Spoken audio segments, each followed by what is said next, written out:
Stephen Browning. Thank you, Mr. Chairman. Just in speaking on part one of the patents bill, in the purposes, it's very clear that there's to be an understanding between the interests of inventors and patent owners and the interests of society as a whole. And I'll go into this a little bit more in part two, but there is some elements, of course, that are inappropriate, and again, the bill seeks to address some of that, and I would like to congratulate the Minister on the elements that have been included as exemptions, exclusions from this.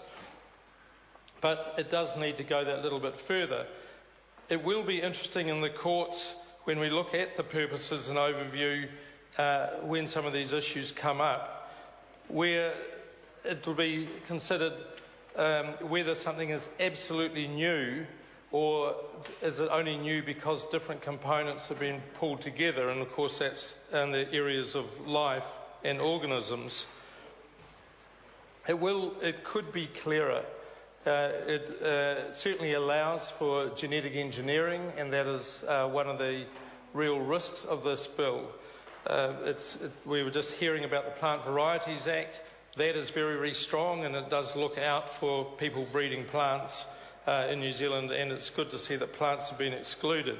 But in terms of the purposes, I think it could have been stronger, and the SOP following will be address that in part.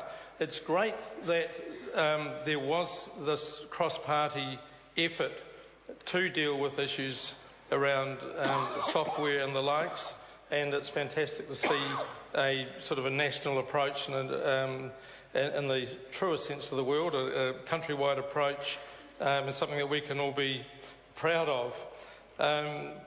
The inventiveness is really a concerning part when it comes to life, and then also the interpretation.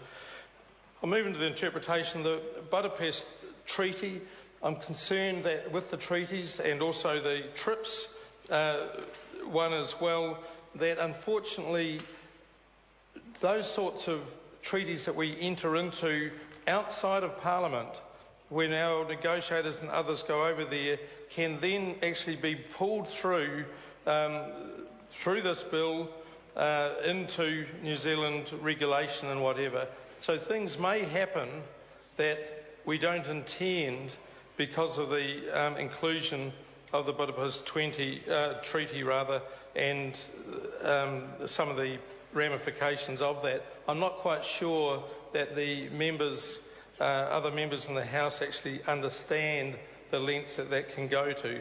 But Mr. Chair, the Greens will be supporting this because of those positive parts, but we'll address some of the others in the SOPs and seek support on those. Thank you. Claire Curran. Thank you, Mr. Chair.